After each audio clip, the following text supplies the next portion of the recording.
evidence that they had gathered was so scant, and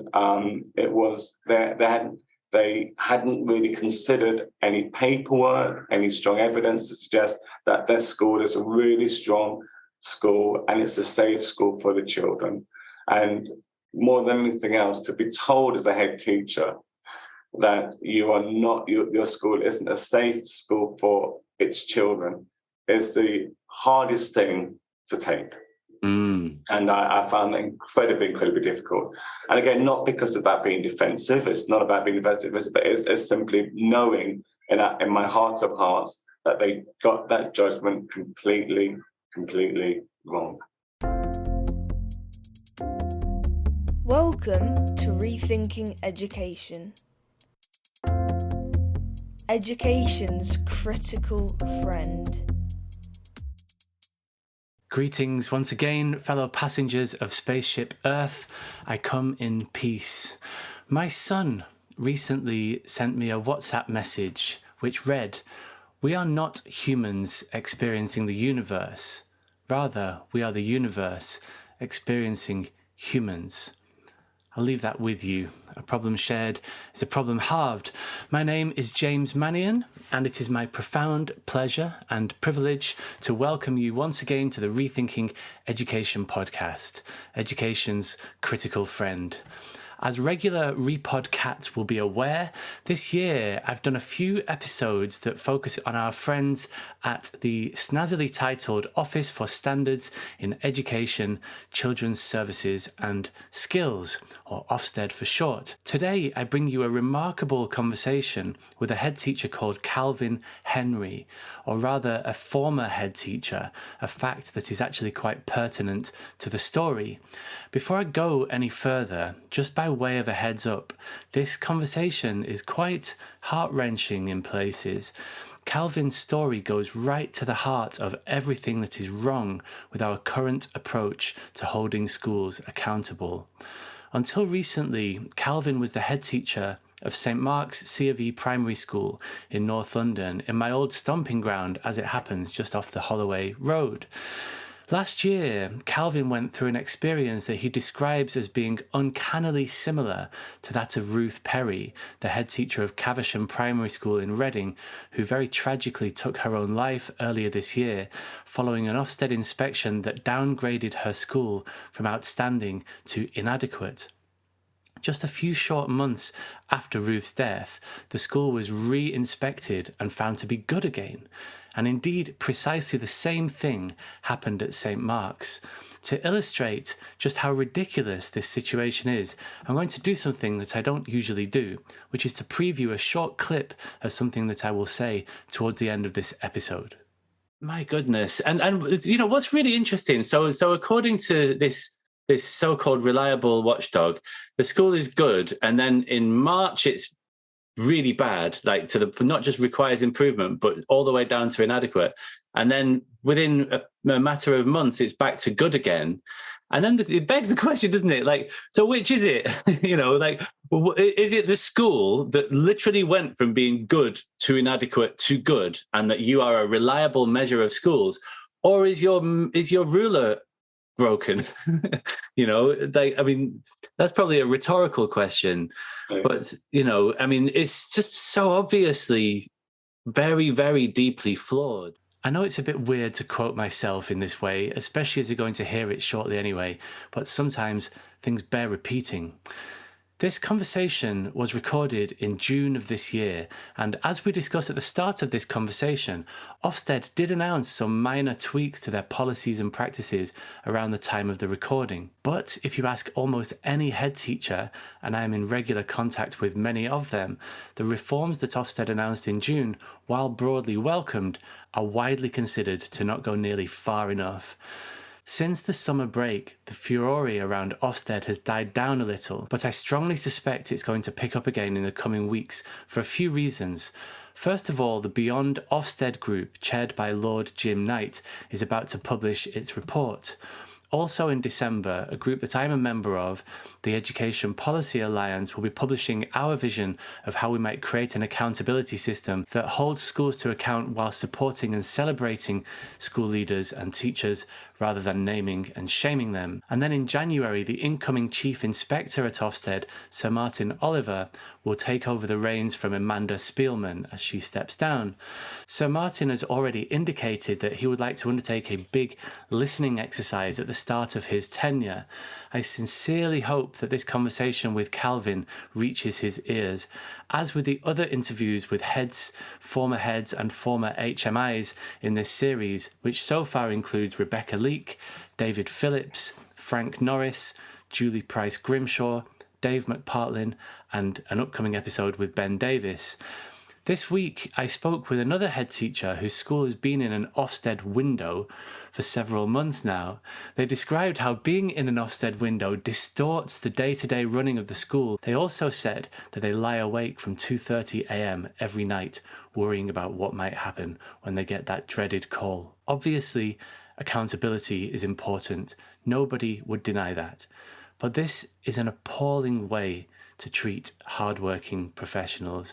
Apart from anything else, it has a deeply corrosive effect on the already desperate situation around teacher retention. As I just mentioned, the subject of this episode has since left the teaching profession as a direct consequence of his rough treatment at the hands of the inspectorate, in which he was, until recently, a lead inspector himself. So it's also having an impact on Ofsted's own ability to recruit high-quality inspectors, of which they themselves are in short supply. In this episode, we'll hear about how Ofsted invited Calvin back to become an inspector after his school's judgment had returned to good. He politely but firmly declined their offer. So it's not only deeply disappointing, but it's also somewhat perplexing that Ofsted did not take the opportunity to instigate the necessary reforms in responding to what happened at Caversham Primary School earlier this year. Even though I found it quite difficult to listen back to parts of this conversation, it was genuinely a great privilege to be able to speak with Calvin about his experiences and his work. He's just so obviously a good man. Insightful, knowledgeable, caring, and until recently a committed school leader. If a public institution is making people like Calvin want to leave the profession, and not just want to, but actually leave the profession, then we have a serious problem on our hands, and we need to take a hard-headed look at what's going on. We need to preserve the valuable and useful roles that Ofsted fulfills, and we need to rethink the rest. And this, my friends, is what we're here to do. So let's crack on with it. Just by way of a final word, if I may, these podcasts take a really long time and a lot of effort to bring into being. And there's also more to Rethinking Education than the podcast. We also organise conferences and work with the Education Policy Alliance. And there's also a lovely online community that's grown up around this podcast, the Rethinking Education Megamind. And we have regular Zoom calls so that people can check in with one another and talk about what's going on for them. By the way, if you want to join the Megamind, you're very welcome. Check out the link in the show notes. All of this is a labour of love, and it's all done on a pro bono basis, with the honourable exception of a few listeners and viewers who contribute via Patreon. If you would like to join them in contributing to the Rethinking Education project, please consider visiting patreon.com/repod. That's REPOD.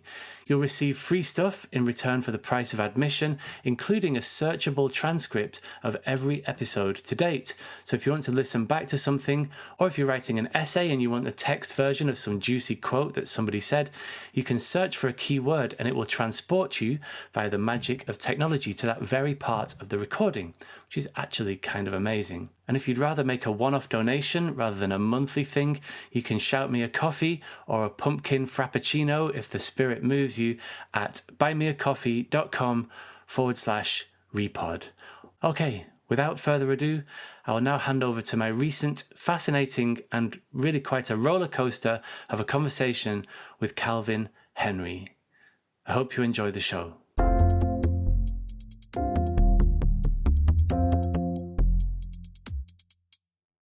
Just for the benefit of any listeners or viewers who aren't familiar with what we're doing currently, I'm currently in the middle of a series of interviews all around one topic, which is Ofsted, which is not something that I've done on the podcast before, but it's something that feels necessary to explore this in detail. And before I ask you to introduce yourself, it's worth noting that Ofsted is in the news again this week, because we're recording this at the start of June 2023.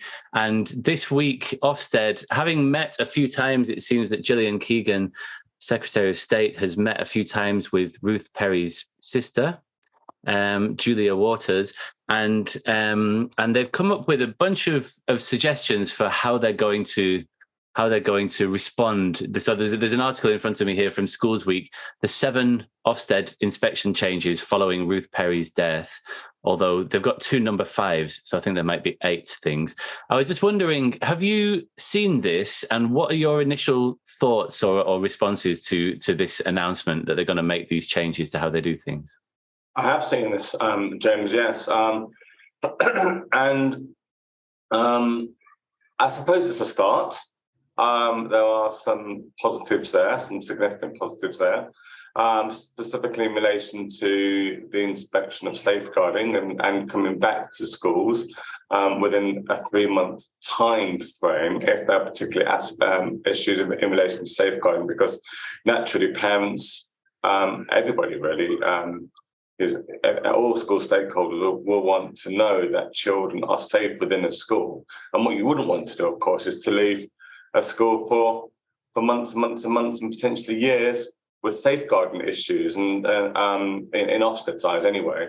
And certainly, so coming back within a shorter time frame to ensure that the school is, in Ofsted's view, and the school's view, of course, a safe place for its children is welcome news, okay? And also, if they've addressed those concerns, then if the school has been judged inadequate, the inadequate judgment will be lifted, and the school hopefully can return to what it believes it to be in relation to its evaluation of itself.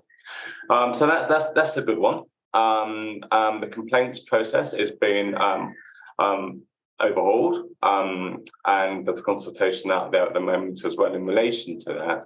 However, there is a bit of a concern in my view, and that doesn't go far enough, and that's particularly in relation to the initial complaints being investigated by, if you put in a complaint, let's say, for example, after your school's been inspected, the complaint itself would be looked at or reviewed by an Ofsted inspector. Possibly doesn't make clear. Doesn't make clear at the moment if the inspector is from within the same team. My view is, if you really want it to be a credible process, then it would be better to have another independent senior inspector look at the evidence base from another Ofsted region around the UK. There are 8 Ofsted regions around the UK. It wouldn't. I mean, I'm based in London. It wouldn't have to be the London inspector, because by and large they all know each other. I'm not suggesting for a moment that it wouldn't be independent, but they all know each other, and they sometimes will work together. So my view is it would be better if it went even further and it was completely independent, i.e. being in another team. The information for schools bit is good, I think, in relation to giving schools a better sense of when they're likely to be inspected.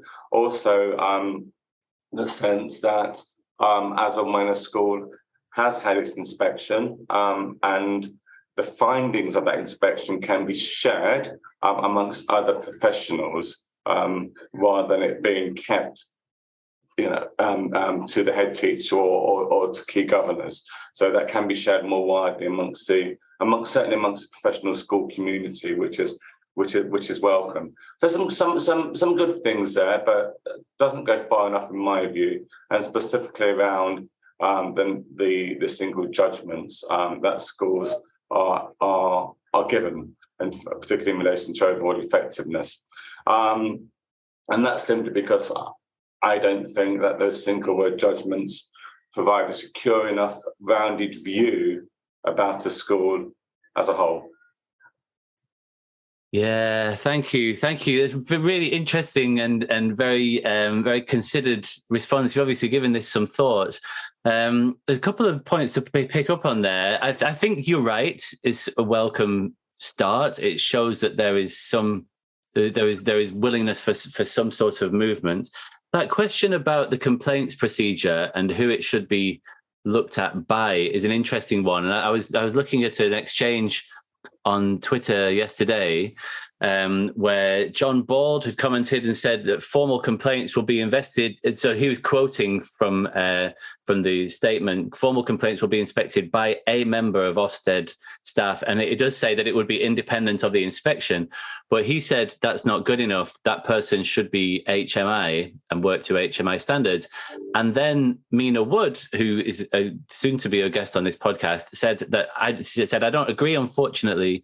As in my experience with inspections, there's too much inconsistency with complaint reviews conducted by HMI, and that it needs an independent body. And just as a final comment on that, Frank Norris, who has also featured, he's a former HMI himself, who's been on this little series that we're doing, said that he agrees with Mina. He said, I never thought that we would require this, but at the moment, it seems a sensible approach. And that's an interesting question, isn't it? That I think that part of the concern with the old complaints procedure is that very few of them were upheld. And there was a sense that Ofsted is marking its own homework and just basically saying everything's fine. And lots of people are saying it's really not. And so I think that, based on what those people are saying, certainly that there may be a case for a completely independent body to watch the watchers, as it were. What are your thoughts on that? Yeah, completely agree. Completely agree. There was a sense within the current complaints framework that you are marking your own homework. At the moment, what currently exists at the stage 1 complaint is it goes to the lead inspector. Yes, the evidence base has been quality assured, but it goes to the lead inspector. He or she will look at the complaint and comment on the complaint and may make some changes here and there, some tweaks here and there, as was my experience. And then they send it back to us. And then on the basis of what we received back, we then submitted a second complaint and went to the stage 2 complaints process, which, like I said, gets looked at by another independent, inverted commas, inspector within the same team. Within the same London team, in my experience, and like I said, fine for it to be looked at by another independent person, but I think that would be much better if it was an independent person from not within the same team who has no knowledge of the people, the other inspectors who are working within the said team within one of the regions of the UK. And I know that because I'm not sure if you're mindful, James. I was previously an Ofsted inspector myself.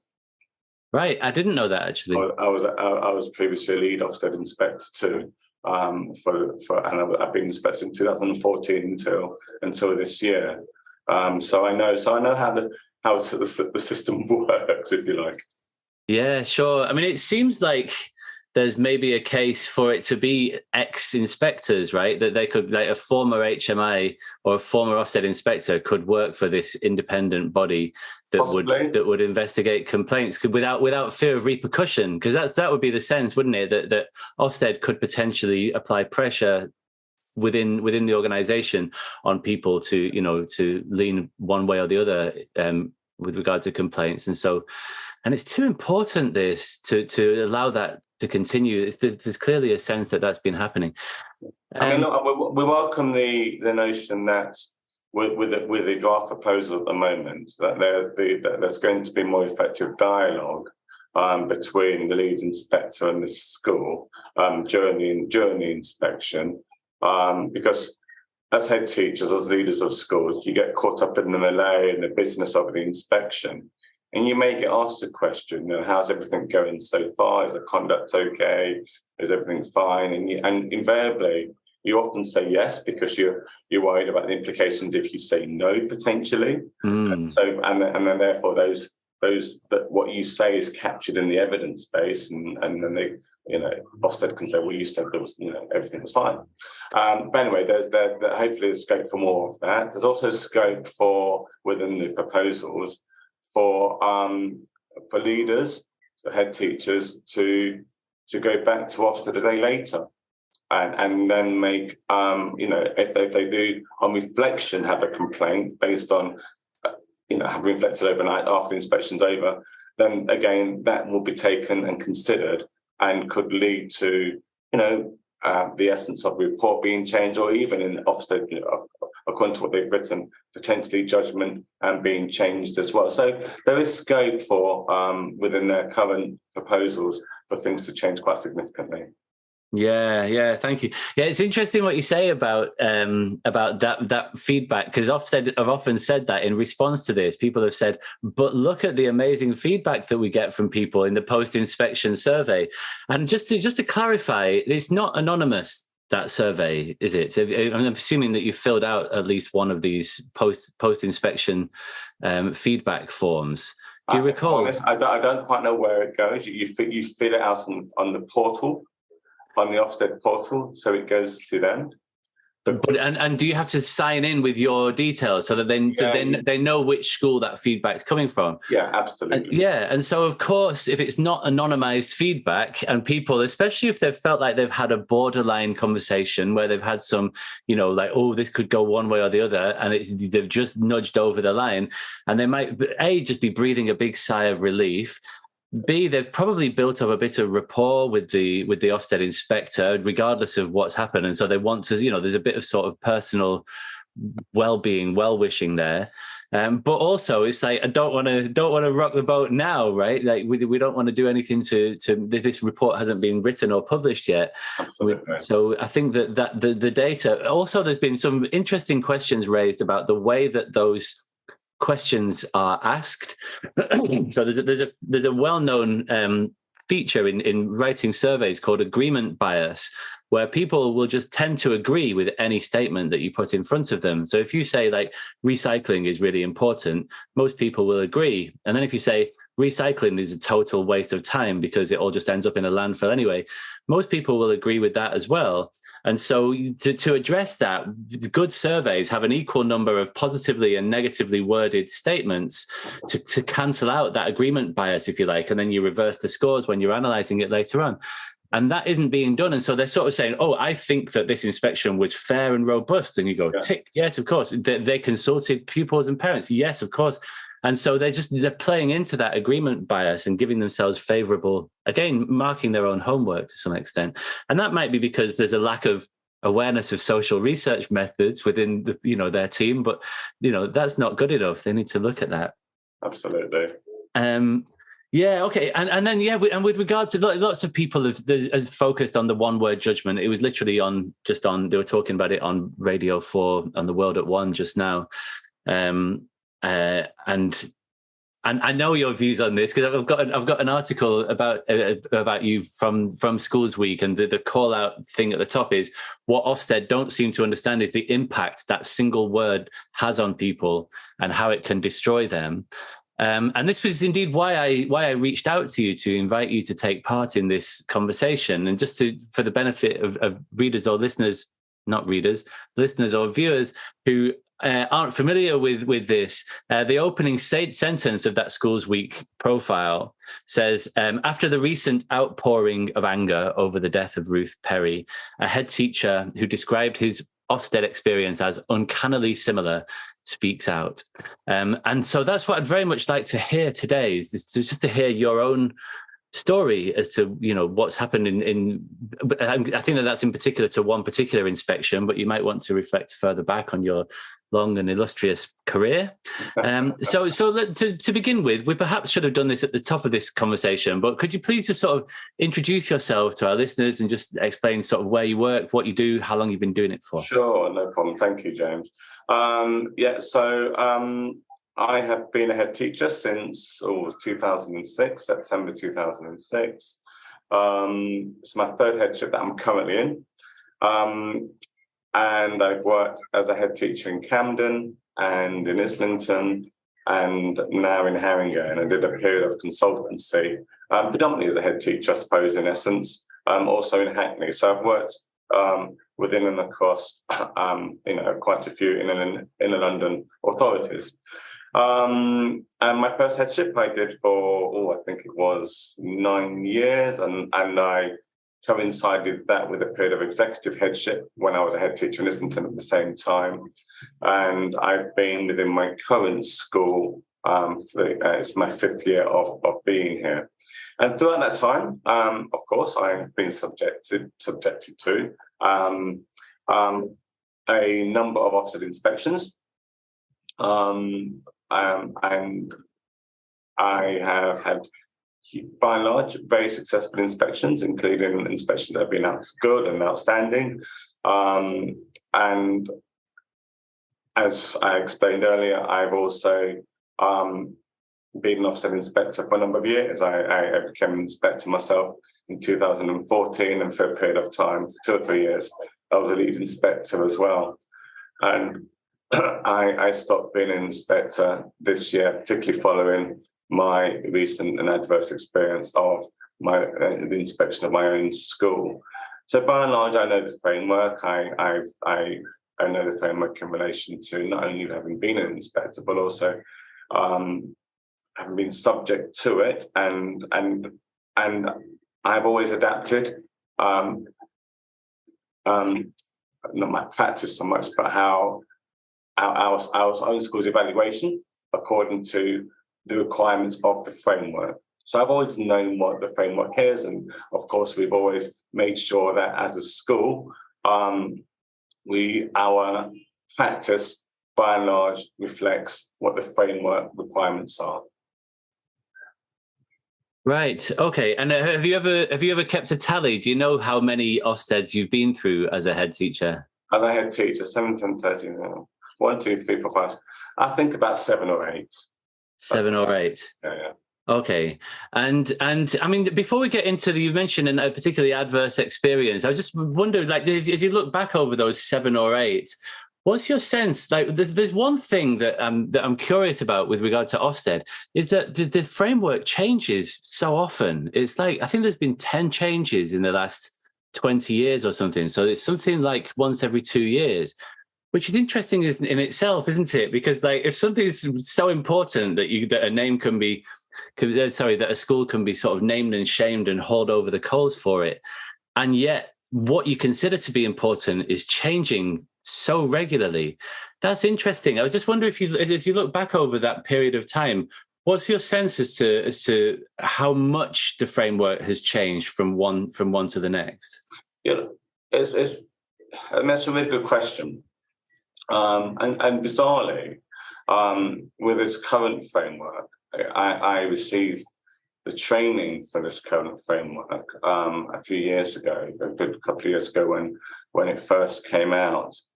And I welcomed it by and large back then, because it was all about curriculum. It was all about the national curriculum. And the essence of the framework, in my view, was if you're teaching the Bible for teaching, which is the national curriculum, and you're teaching it well, and your children are making progress, week on week, term by term, year on year, against the objectives, against national curriculum requirements, then by and large, the children, and they're making progress, and they're meeting those objectives, and by and large, your quality of education, the quality of education within your school, by and large, should be evaluated and judged as good, because children are making progress against what's being taught, and if it's being taught well enough.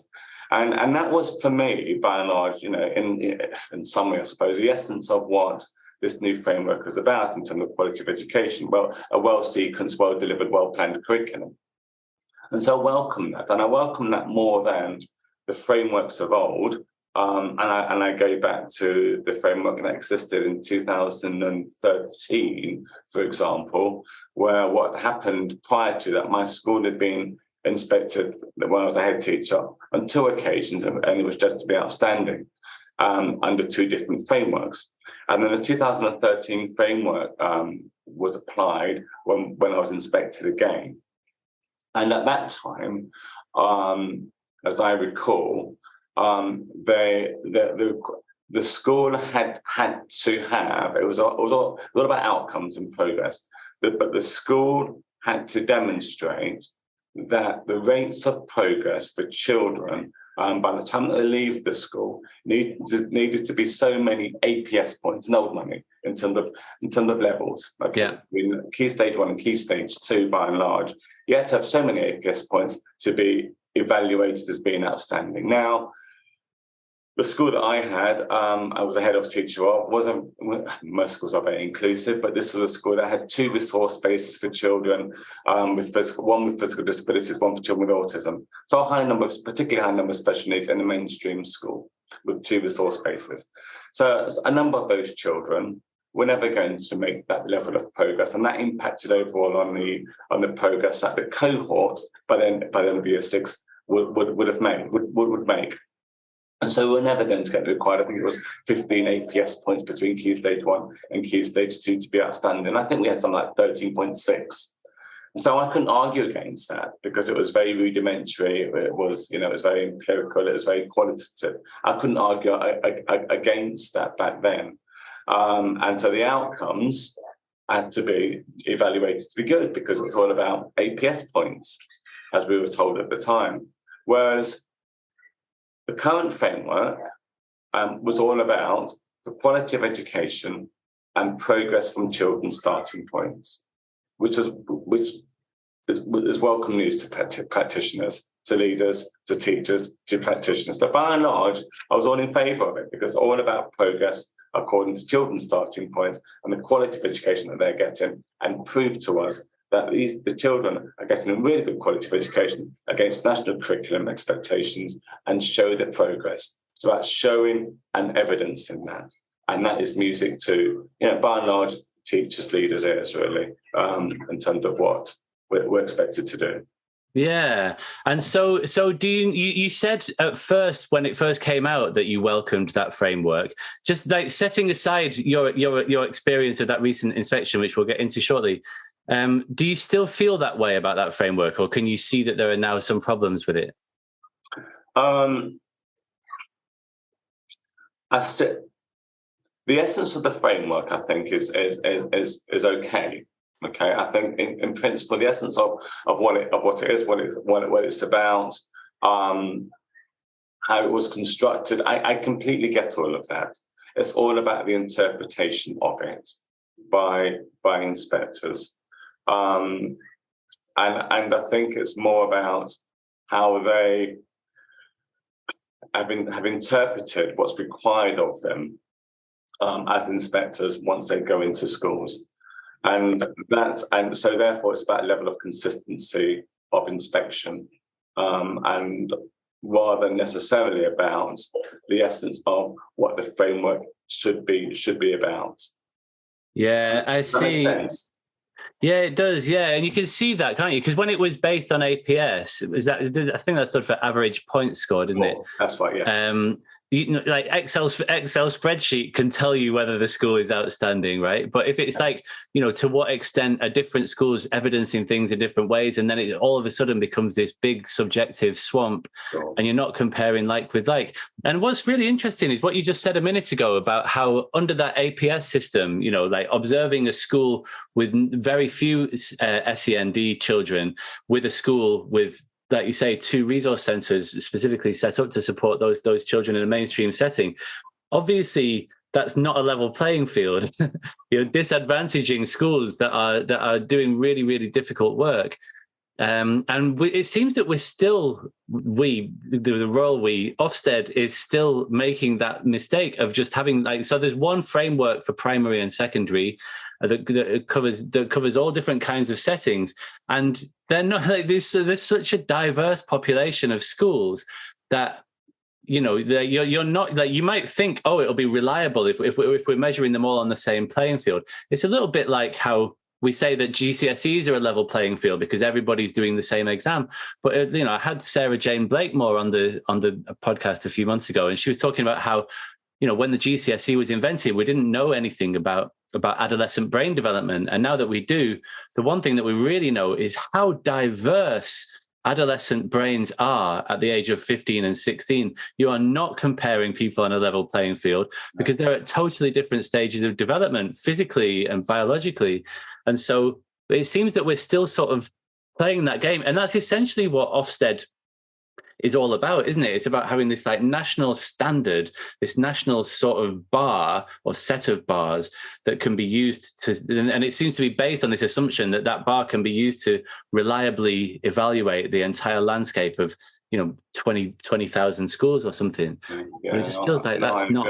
I think you're right, James, and I think the curriculum that we do provide for our children, it's very weighty, it's very heavy.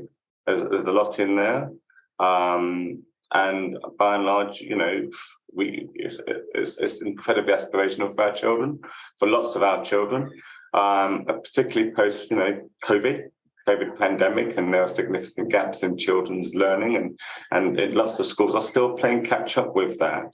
A number of schools are still doing that, particularly for a number of our younger children, where the basic skills they're still struggling with lots of the basic skills. And so having that level of expectation to expect children to be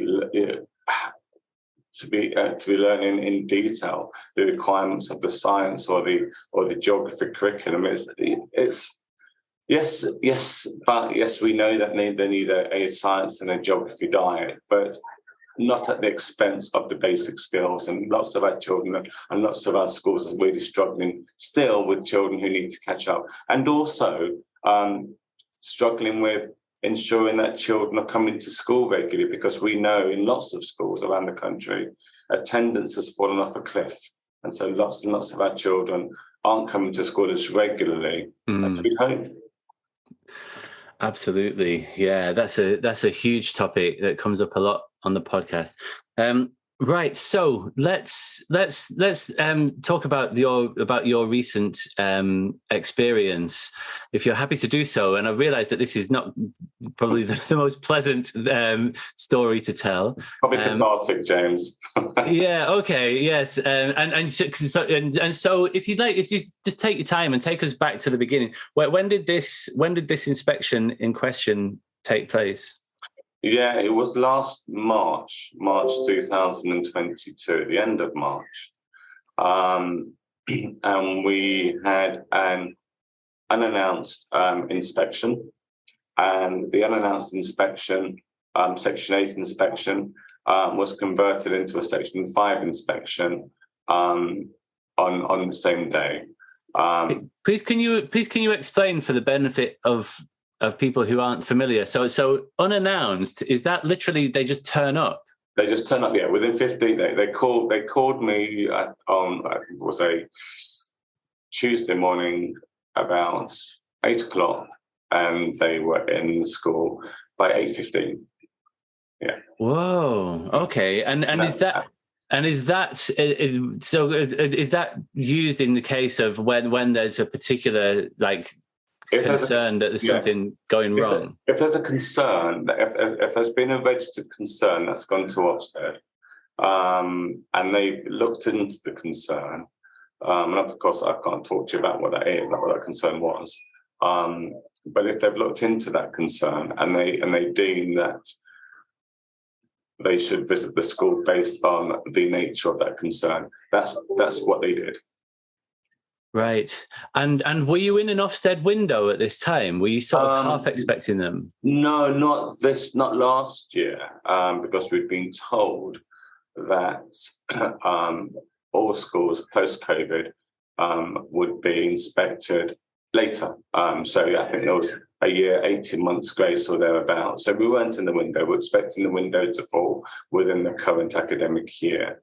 But right. Certainly not last year. Having said that, all schools are, or by and large, most schools are always Ofsted ready. You always make sure that you've dotted your I's and crossed your T's to make sure that that Ofsted could come into your school at any moment in time, and that's where we were. We weren't overly. I wasn't overly concerned when they called. I didn't panic. None of us panicked. We just thought, okay, they're coming in. Let's just get on. Of course, there's a degree of anxiety because you want to put your best foot forward, of course. So And I'm assuming that they didn't tell you in that call why it is that they're doing this unannounced visit. So then, I mean, it's interesting that you said that you didn't really feel anxious about that, because I would have expected that you would be thinking, oh my goodness, they're concerned about something. Get the paper shredder out. Yeah, I'm just joking, but like what? There'd be a bit of a sort of panic stations moment. Like, what could it be that they have concerns about? Look, like, do you now know what the concern was? Yeah, it was of a safeguarding nature, which I can't disclose. Sure. For obvious reasons. Yeah. But nonetheless, something had happened in the school, which wasn't, all I can say is it happened, and it would the sort of thing that would never ever happen again. And it wasn't because of there wasn't any malpractice at any point, and at no point did anybody feel safe. I'm sorry, no point did anybody feel unsafe, the children, that is. And, sure. It wasn't anything to do. The school hadn't failed in any way, shape, or form, is all I can say.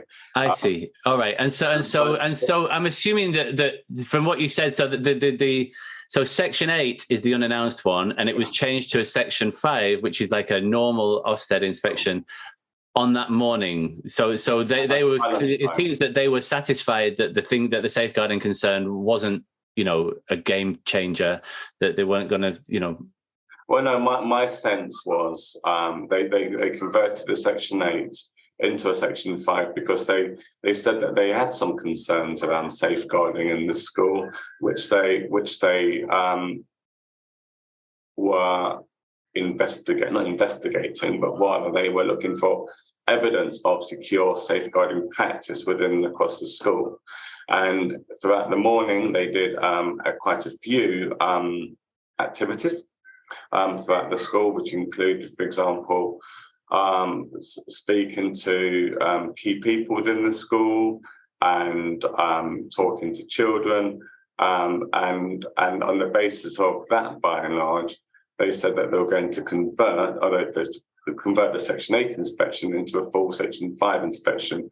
And that simply meant that they were going to look at all the inspection areas, quality of education, behaviour, personal development, leadership management, and turn it into a full inspection.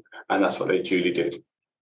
Right. And what was the previous Ofsted rating that the school was under at the time? Good. It was a good school. Yeah. Right. Okay. And so what happened next? So they turned it into full inspection, and they did their deep dive activities, and they were interviewing lots of people, and they were talking to children, going into lessons. They would do what inspectors typically do during an inspection, and right the way throughout the entire inspection itself, there were at no point did we believe that it wasn't going typically well. We had the day one feedback at the end of day one. And they said, these are the strengths, there were lots of them. And they said, these are some of the areas that we need to further investigate and look into. And they said, okay. And these are some of the things that we're a wee bit concerned about. But at no point did we think during any of the feedback that we got in any of what's called the keep in touch meetings or the feedback sessions, at no point did we get a sense that the school wasn't doing particularly well, even towards the end of day two, which was the second and final day of the inspection. And I sat in my office with the lead inspector towards the end of day two, and he sat down opposite me, and he said that he had some concerns about safeguarding within my school, and particularly around, he said, racist, homophobic, and sexist behaviour amongst our children, some of our older children. And he said it's based on conversations that they'd had with children, rather than any specific evidence that they was made available to them. And he said that on the back of that, and the back of what they saw, on the back of what they had not even experienced, because I don't think they experienced anything, but on the back of the evidence that they gathered, I should say, from the pupils. No, the evidence they gathered, the inspectors themselves throughout the 2 days of being in the school, Yeah. back of the evidence they had gathered, that they were going to be judging the school to be inadequate, and you know, I was absolutely floored, and I sat opposite him and I said that you are describing a school that I do not recognise. And I was clear with him that I was absolutely clear that he'd got the judgment wrong. That was not the school. The school they were describing was not the school that I had experienced for the past 4 years back then as the leader of the school. And everybody else who knows the school, the external evaluators who come into the school, either from the diocese, local authority, a whole range of people who know the school really well. The governors, the other senior leaders. I said it's not a school that any of us would recognise. And I asked them the question if that was going to be the team's judgment, and he said yes, it would be. And I said, wow. I said, I don't know where that's come from, because that certainly isn't my evaluation or my understanding or my experience of this school in any way, shape, or form. Like I said, it's just even thinking about it now sort of makes me really upset and angry, because it completely and utterly took us all by complete surprise. It wasn't the school that we know, understand, and love. And in no way, shape, and I know, I'm not just saying this because I'm a head teacher. I was an Ofsted inspector. I'm being defensive. Look, all head teachers will put their hand up and say, look, if something isn't right within our school, and you've come into our school and it's very evidently there, that you can provide me with really strong evidence to support your assertion that my school isn't what we're saying it is, then hands up. We'll take it on the chin and we'll deal with it and we'll put things in place. But the evidence that they had gathered was so scant, and it was they hadn't really considered any paperwork, any strong evidence to suggest that their school is a really strong school and it's a safe school for the children. And more than anything else, to be told as a head teacher that your school isn't a safe school for its children is the hardest thing to take. And I found that incredibly difficult. And again, not because of that being defensive. It's not about being defensive, but it's simply knowing in my heart of hearts that they got that judgment completely wrong. Yeah.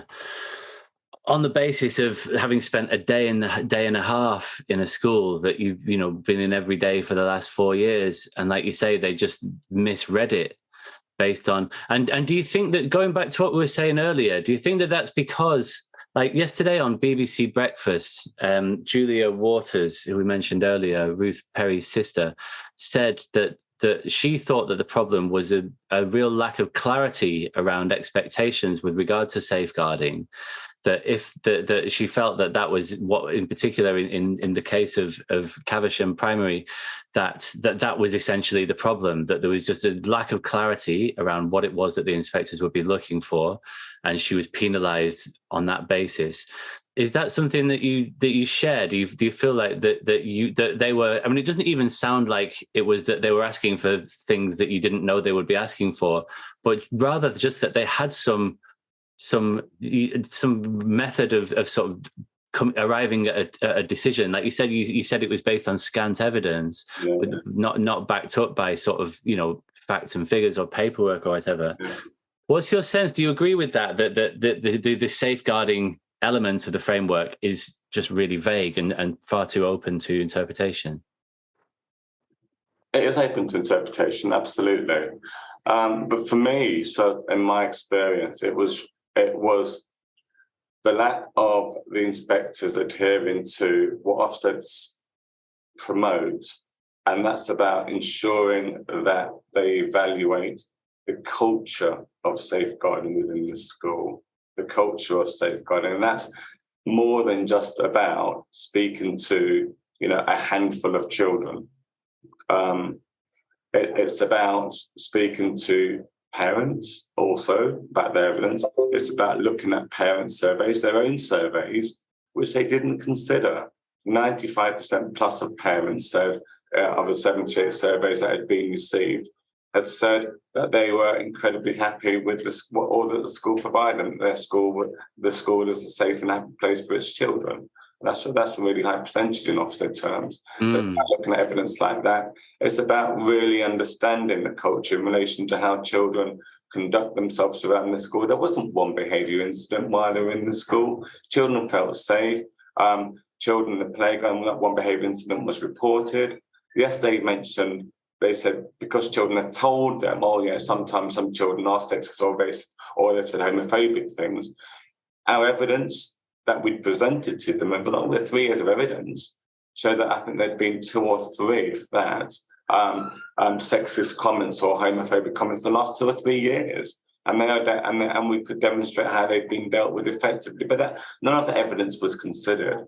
The evidence that was really considered in their eyes was the views of a handful of children. I'm not going to suggest either that their views aren't valid.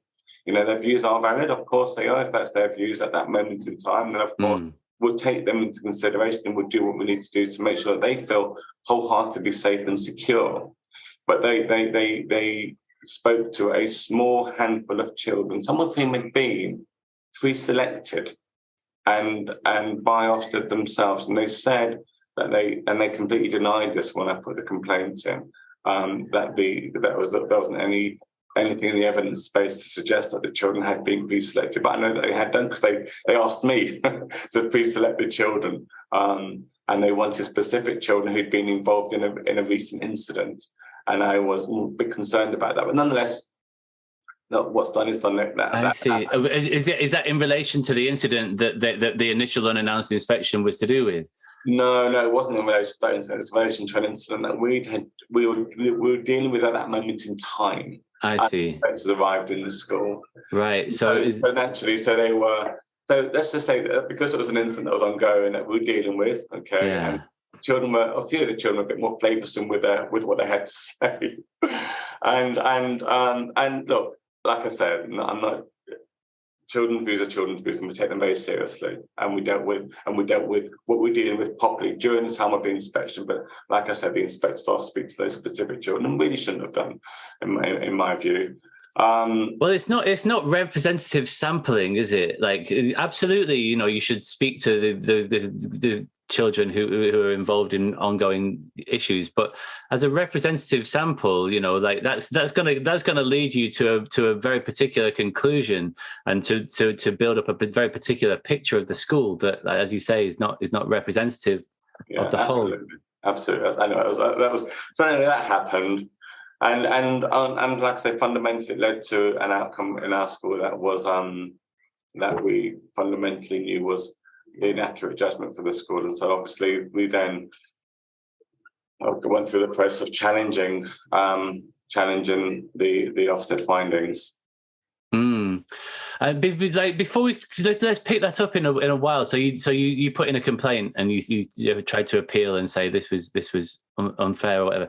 Let's return to that in a moment. But I was just wondering. To go back to that single word, you've just been told that your school is inadequate. That unbelievably potent word. Could you just describe? I wonder, just what effect that had on you, like that day, like how did that play out for you? I didn't even go to the final feedback, James. It was the most. I didn't expect it. I was floored. I didn't know what I was going to do. I couldn't face anybody. I couldn't even go home. So rather than going to the final feedback meeting, I mean, what they do, what the lead inspector did, he told me what the final judgment was going to be, and then the process after that is I then take my deputy by and large, with within the room with the inspectors. And what they do, they marshal the evidence and they talk to each other about the different judgment area, the inspection areas. And then they go through the framework, and then they determine what each of the judgments were going to be against the framework. And I knew what the judgments were going to be because I've been told by the lead inspector.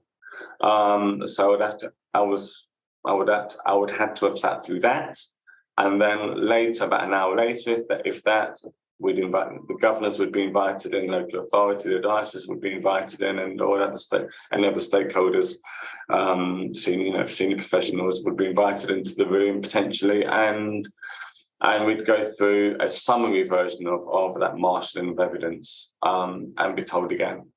And quite frankly, I couldn't face that. So I didn't know what I was going to do. I wrote a resignation letter, left it on my desk, and left the school and went for I just walked, and I walked for 5 hours. And I couldn't go home, and I was distraught, as you can imagine. And nobody knew where I was. I didn't tell the school where I was going. I didn't tell anybody where I was going. I just didn't go back. And eventually, I think I got home. I eventually went home, I don't know, 9:30, 10 o'clock that evening. And of course, people at home were worried. My significant other was worried. He was worried. And that was that. That was a very difficult time. Wow. I mean, I'm so sorry that you went through that. It's just so difficult to listen to, and to just to think that we have this official body that goes around doing things to that. Sorry, I beg your pardon. Doing things to the teaching profession, to really hardworking, really good, effective, professional people. The fact that they can do that, and that they act with such impunity in doing so, is just horrendous. And the for you to 8 o'clock the previous morning, you had no suggestion that this was coming. You weren't in a window or anything, and by the end of the following day, you'd written your resignation letter. Like, that's just apart from anything else, there's not, we've got a huge shortage of really good head teachers. So just like pragmatically, for a government that's supposedly concerned with retention of teachers, it's just such an appalling way to treat people. And as you said, as it mentioned in that Schools Week piece, it's uncannily similar to what happened in the case of Ruth Perry. And as we now know, or as maybe some people have known for a while, I've heard of similar cases before, but not to the extent that we now know that there's at least 10 teachers or senior leaders or school leaders who've taken their own lives immediately following an Ofsted inspection. Ofsted has been named in 25 or more coroner's reports into the deaths of school leaders. That goes back a long time. This is not a new story. It's new in the sense that for some reason, this particular case with Ruth really seems to have struck a chord, and it's been quite remarkable to see the number of people who've been speaking about the impact that it's had on their mental health, and on their relationships. And I understand that you're now, so this is going to be your final year in teaching. Is that decision being informed by what happened last year? Yeah, absolutely. It has. Yes, we were in, and I'm sure we're going to come on to this. We were inspected within a very short time frame of the inadequate report being published, and the school, rightly got good again, which is where it always was. But the damage had been done. The damage had been done. It's not so much to my my mental health struggled. I struggled last year massively. I've never struggled before ever in my life with mental health.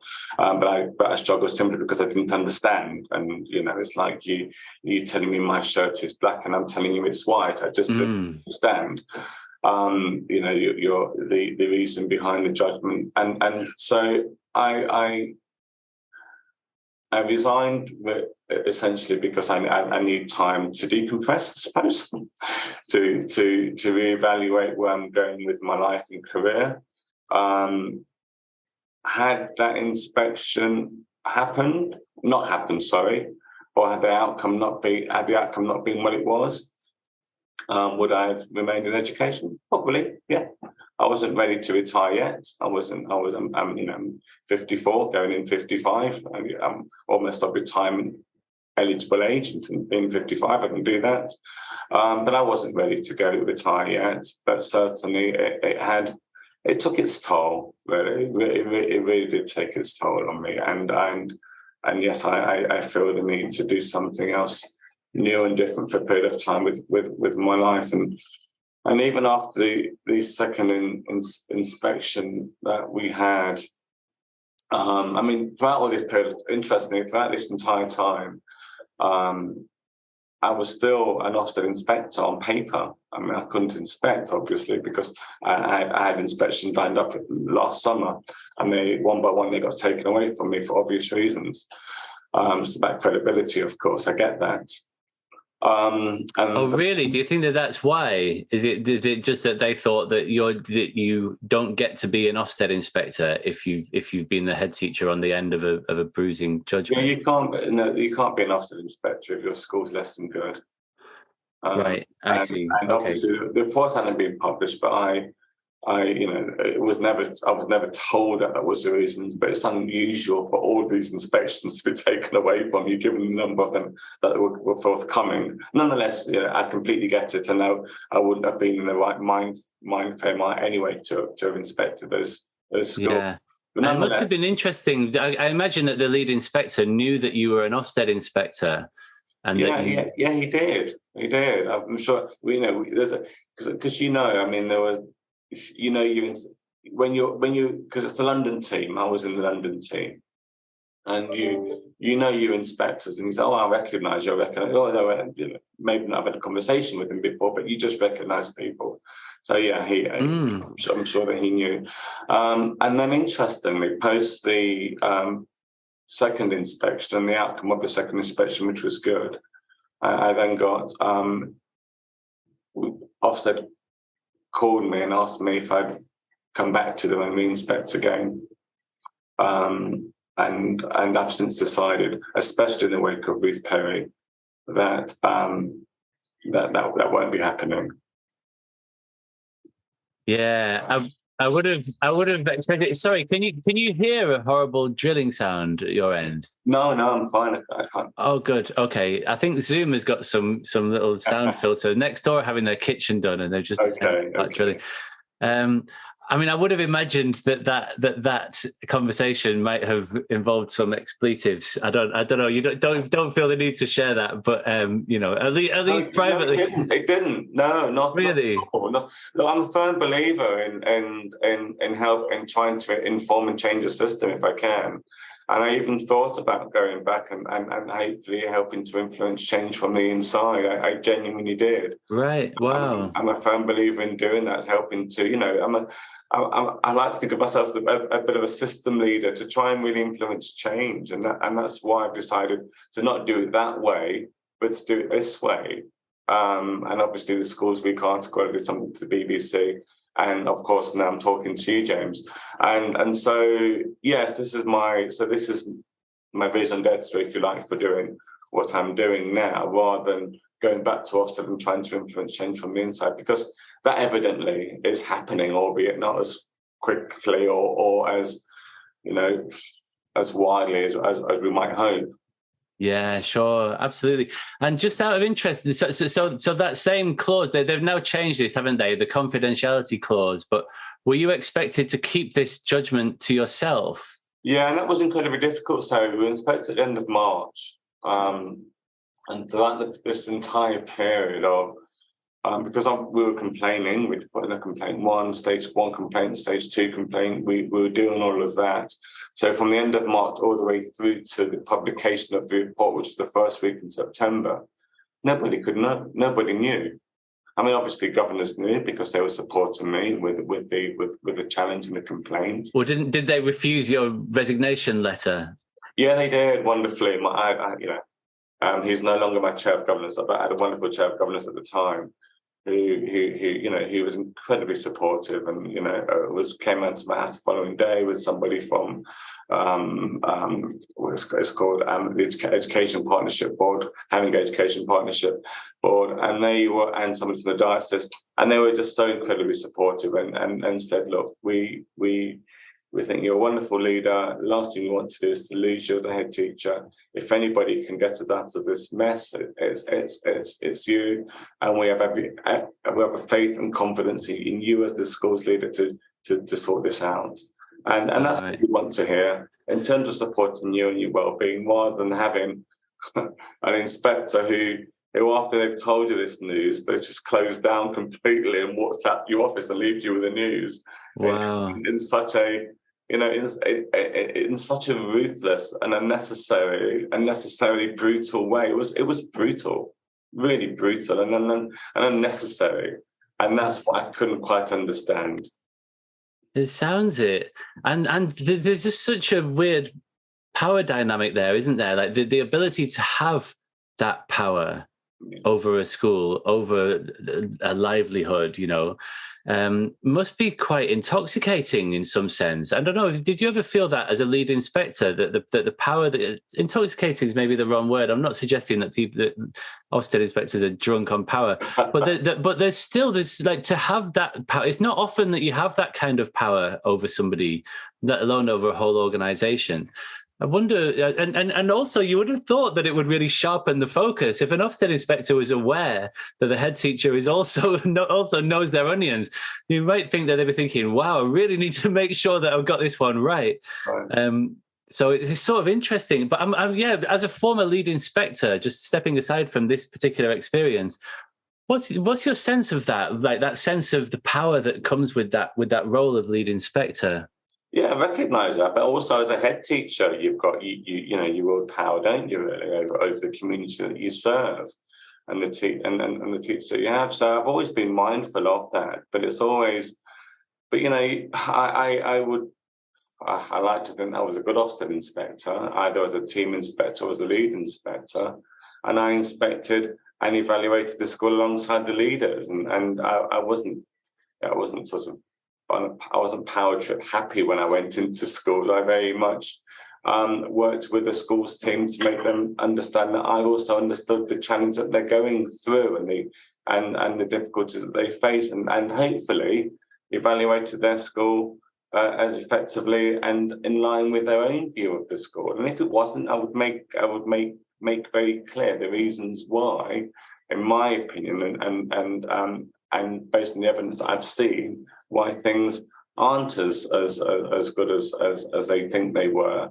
But nonetheless, yes, I completely get it, and I completely understand when you walk into a school and you hear Ofsted, it puts a fear of God into people. And so I completely understand that, and it's about making people feel warm, feel welcome, supporting them, and then they can relax if they know that actually, yeah, you get it. They can see that you understand and that you get it because you're really listening. And there's a sense of actually, as a head teacher, you do it. It's about, it's about your eye contact, it's about your body language, about how you do things. It's about you being.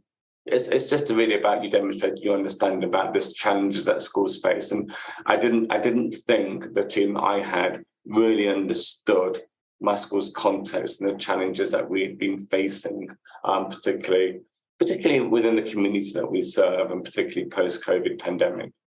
Yeah, absolutely. I know you listened to the episode with Rebecca Leake talking about interpreting the inspector's eyebrows as a metaphor for how well the inspection is going. I think I'd be a bad Ofsted inspector because my eyebrows jump around all over the place. People would be not sure what to make of me. And so if we thank you for sharing that, like, it's just, my goodness. And what's really interesting. So according to this so-called Reliable Watchdog, the school is good. And then in March, it's really bad, like not just requires improvement, but all the way down to inadequate. And then within a matter of months, it's back to good again. And then it begs the question, doesn't it? Like, so which is it? Is it the school that literally went from being good to inadequate to good, and that you are a reliable measure of schools, or is your ruler broken? That's probably a rhetorical question.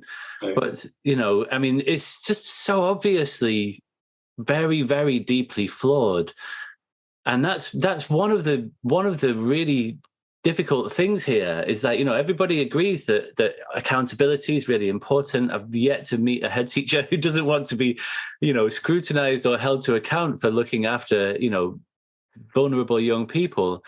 And it's really hard. Maybe we should be honest about just the fact that it is hard, because we've got such a diverse population of schools, because Ofsted inspectors are human beings, because with the best will in the world, frameworks are sometimes a bit woolly and open to interpretation.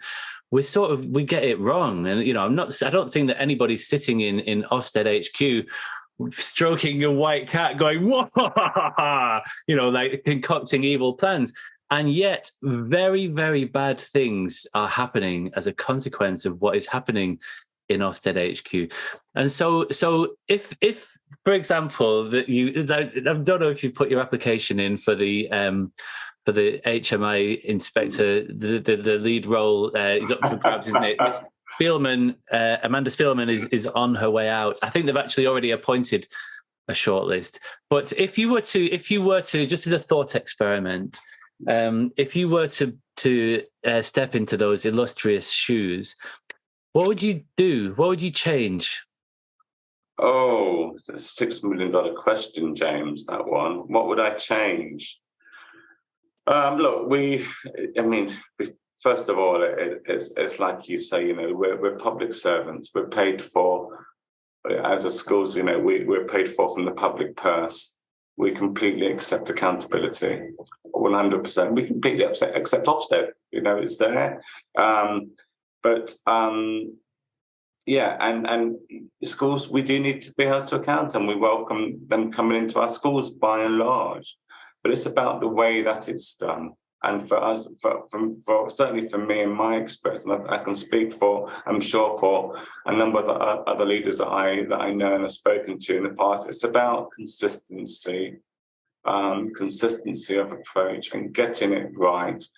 And I don't know whether or not it's because the framework changes so often, why the consistency is so varied, and people are constantly chasing their tail. I don't know if it's because the right people aren't in position. I don't know if it's because you've got lots of inspectors who've never been head teachers themselves before, and that includes actually Amanda Spielman. You've got a lot of people who have only ever been senior leaders within a school, and then they're expected to go into primaries and secondaries and other settings and inspect them. You've got people who I know recently, even this was last week, in fact, a good friend of mine, primary school, got inspected by 3 inspectors, all of whom are secondary leaders. Yes, by and large, you interpret a framework, you should be skilled and trained to be doing.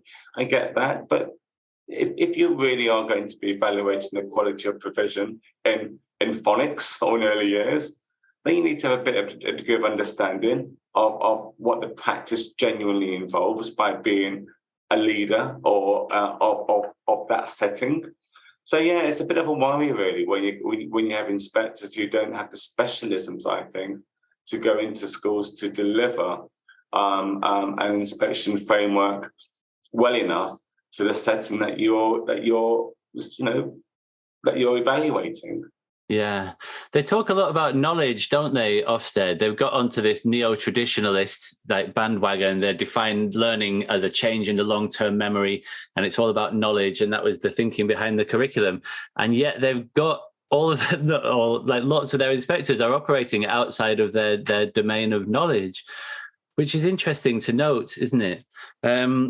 Okay, so are you suggesting that one thing that you do is to look at recruitment and deployment of inspectors to maybe recruit more inspectors? Like clearly there must be a shortage. You'd imagine that they would get primary colleagues to inspect primary schools where possible. So do you think it's just that there's a shortfall of inspectors, that the reason that so many of them are operating out of their area of expertise? That's certainly a possibility, James. I mean, I don't know. I don't know who's responsible for scheduling inspections or for determining who's going to inspect which setting.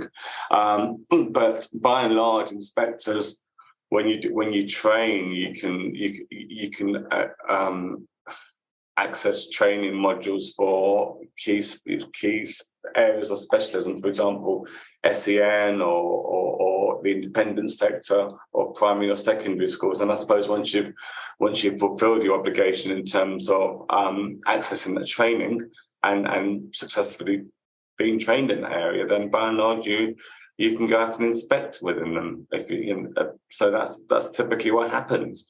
But my view is that there needs to be a degree of understanding about what those settings are genuinely about in terms of it. Because how can you report on a school's, how can you evaluate effectively about a school if you don't fully understand the school's context because you've never been either leader or even worked within a setting of that nature? And that's what worries me somewhat.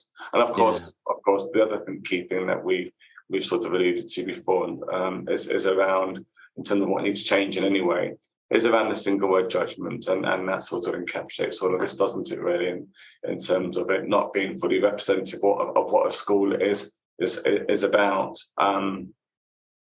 Yeah, it's interesting, isn't it? And Amanda Spielman came out yesterday and she sort of said, we're not going to change the one-word judgments because essentially she was saying that's above my pay grade, that's something that ministers should decide upon. And I can understand to an extent, because Ofsted isn't a regulator, is it? It's literally just an inspection organisation, and the regulator is the DFE. And the DFE intervenes. So if a school has been deemed to be or been rated as inadequate, that is the trigger that the regulator then uses to do a forced academization or whatever it might be to close the school. Or, if there's been financial irregularities or whatever, then they can swoop in and figure out what's going on. Yeah, I mean, there's clearly, it's not as easy as just saying we're going to do away with one-word judgments, because if you do that just without doing anything else, then the regulator is no longer able to regulate. And so it needs a bit of thinking through. But it also seems clear that Amanda Spielman isn't advocating, she certainly hasn't indicated that she's advocating for the one-word judgments. As the leader of an organisation, if you can see that something isn't working, then it's your job surely to report to your political masters and say, we need to look at this as a matter of urgency, because look at all these people leaving. Good people are leaving the profession because of what we're doing here. And apart from anything, we've talked about this in previous episodes, it's just not like with a social research hat on, it's not in any way a reliable measure. Like to reduce something as complex as a population of schools to suppose, it is based on this assumption that you can reliably measure those organizations on a 4-point scale. And it just doesn't add up. Like methodologically speaking, it just doesn't add up, especially as you say, because there's so much subjective interpretation in terms of how the framework is conceived of by these individual people who are flawed. And so just a final question, if I may, to come back to the safeguarding thing, which is what so much of this is focused on, and what your school was the judgment was based on a safeguarding concern as they saw it. What's your sense of the way in which Ofsted conceives of safeguarding currently? Do you feel like for example, there was I don't know how true this is because it's not written in the report, but there's been somebody said that at the Ruth Perry school that there was a kid who was flossing, that dance where they move their arms around like that, and that an inspector had seen that, and that they had seen that as like sexually inappropriate behavior or something. And you just think, well, that says more about you than it does about flossing, if you think that. And so I don't know enough about, being on the receiving end of safeguarding judgments to be able to call this. But having been there and having been an inspector, what's your sense? Because the reason I'm asking this is that lots of people at the moment are saying that Ofsted should be really shrunk down. Like if safeguarding is so important, then the remit needs to just be shrunk down to really just focus on that. And then all of this other stuff about curriculum and assessment and pedagogy and defining what learning is, we can leave that to other people. The subject associations can be involved. Schools can inspect one another in some sort of peer review sort of situation. And therefore, that Ofsted should just be reduced to a single safeguarding auditor or a safeguarding advisor, if you like. But that seems to rest upon the idea that safeguarding is currently being well described, well defined, and well observed under the current organisation. And I'm not sure that it is. I'm just interested to hear your thoughts on that. The framework states and stresses that safeguarding should be weaved through all in the entire inspection framework and all inspection practices. So for example, if you're going into lessons and observing the quality of teaching it and looking at evidence of conduct around the school and the extent to which pupils feel safe within classrooms, that's an aspect of safeguarding. Absolutely. So and that would inform behaviour and attitude, but it would also inform safeguarding in relation to the extent to which children feel safe. So I get that. But more than anything else, I think, like I said before, I don't think it should sit as a separate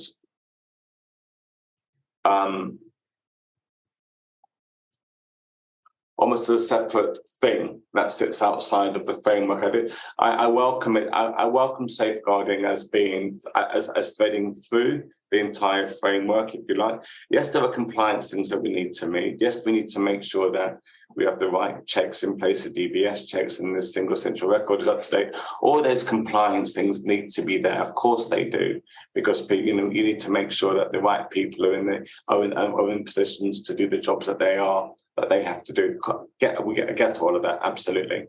But it really needs to be about ensuring that the culture, the rich culture within the school is there, and that can be evidenced through safeguarding as well. And that is also about talking not just to a handful of children. It is about talking to other adults within the school, including parents, for example, and their children's experiences. And if something arises that gives, is a cause for concern, then to genuinely not investigate necessarily, but genuinely determine whether or not that issue is systemic throughout a school rather than a separate and single incident that's happened, or whether these things systemically happen over time. Because if they do, yeah, there's a significant issue. But as was my case, it was a one-off incident that happened, and a couple of things that children had said that was deemed to be systemic throughout the school, which of course we know that it wasn't. So for me, it's about actually looking at the school, and the culture of safeguarding in the range of inspection practices, and it's as broad as it is long. I welcome it. I think it should be there. I think we need to demonstrate that children feel safe, not just in terms of what we provide them with and how they feel within the school, and talking to them and the parents and staff and all the whole gamut of things that we've got to do, but also in terms of compliance checks. I get it, it needs to be there, and it should be reported on. But again, it's about really investigating the culture and determining whether or not it is systemically good or not so good throughout the school. That makes sense. Yeah, it does. Yeah, thank you. I'm still trying to get my head around it. There's a lot to understand with regards to safeguarding, because, like you say, it is it is woven throughout so many aspects of a school's life. Like there's emotional safety, physical safety, like the physical condition of the building. You know, there's like lots of layers to it, aren't there? But going back, I mean, it's a bit like the single word judgment, isn't it? You know, if you're saying safeguarding is ineffective, which can pull a school down completely, then actually, is it one aspect of safeguarding that's ineffective? And how important is that aspect of safeguarding? So therefore, it's about, again, it's a culture of safeguarding. So if you're saying, okay, there's an issue here that, okay, there's one check that's not in place, for example, a qualification, somebody hasn't got a qualification that's needed, or it's not reported in a single century record, and that may happen in one or two places. But actually, does that mean that children aren't safe within your school? No, our children, genuinely, safeguarding is about the extent to which children, pupils, students feel and are safe within a school, rather than it simply being about a compliance check. Yeah, it seems like there should almost be some sort of a safeguarding health check that's much more just like a very clearly defined audit that looks at, for example, you know, you said that like 95% of parents' responses were positive or whatever. You could have very clear sort of like traffic lit, you know, like indicators, and you could say, right, so like, you know, if less than 70% of parents or 60 or whatever it is are saying that it's unsafe, that's a cause for concern. And you could end up with a traffic lit, you know, like report card, if you like, for which, because as you say, you know, to say you're inadequate for safeguarding. Which aspect of safeguarding is that? Like that's a multi-layered beast, and you know, and it's not that helpful, frankly. You know, like the Ofsted's MO, like their mission statement is to improve standards through school inspection, but there's no evidence that schools improve because of Ofsted. There's been research, there's been reports on it. It's not clear that it does that, and maybe that's because the feedback that they provide in the form of a report is often quite sort of abstracted, isn't it? It doesn't really mention things. It just sort of makes general statements about think this is good and this needs to improve, but it's not really that actionable as feedback. And I go back, yeah, you're absolutely right, James. And I go back to my two reports. I don't know if you've read my two reports, but you need to look at them. One was published in September, and the second inspection was in early November, just less than 2 months outside the publication of the awful inadequate report. And yes, we made a few changes that are mostly changes of a technical nature, dotting the I's and crossing the T's of things that we needed to do, particularly in relation to a bit of paperwork here and there. And we did that, and we did it and they were very quick 5-minute fixes in essence, really. And that's in relation to safeguarding. But the culture of safeguarding, did we change our practices? Did we change anything significant that we typically do within our school and to make our children feel more safe than they did a couple of months before? No, wouldn't do that. None of that was done. So the culture of safeguarding was secure. Children felt safe. Parents thought that their children at the school were safe. That reflected in surveys. But the only thing that we really changed, I would say, was a few things around, mainly around paper that reporting to others by and large.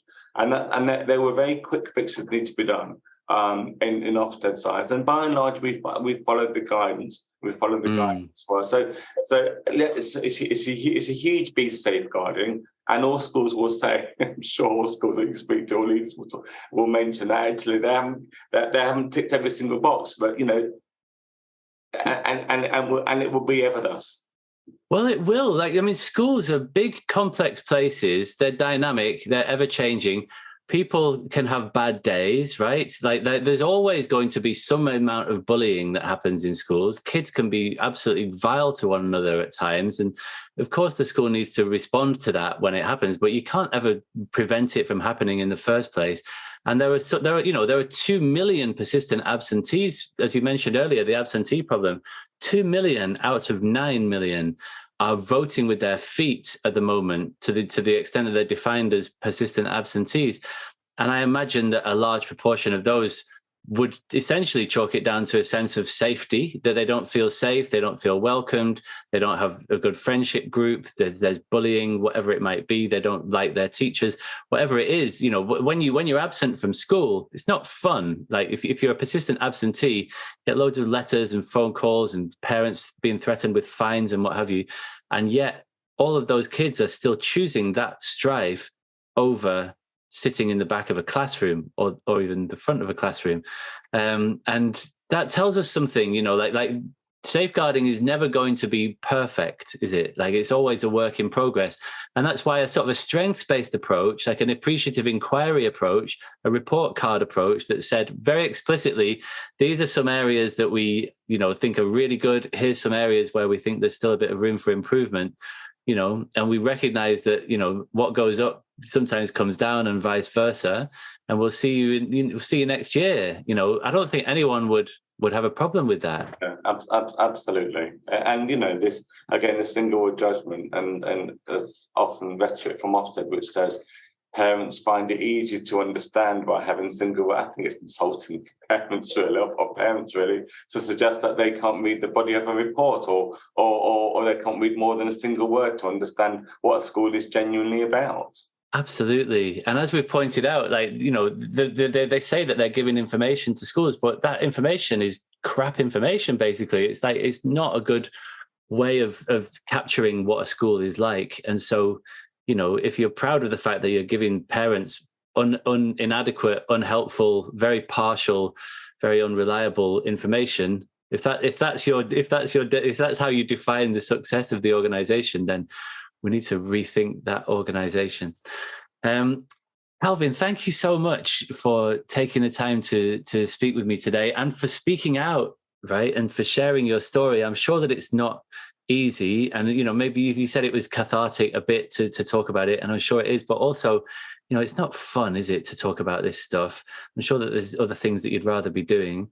And so congratulations on your impending retirement from the profession. Do you have any plans as to what's coming next, or are you just going to sort of wait and see? Yeah, it's a bit of decompressing, a bit of travelling for the best part of a year, I think, and then come back and pick up where I left off in terms of, okay, well, what next? I'll do something. I'm not quite sure what yet, but I'm sure I'll do something in time. Amazing. Well, I wish you well. Thank you very much. I've really appreciated this chance to speak with you. Thank you very much, James.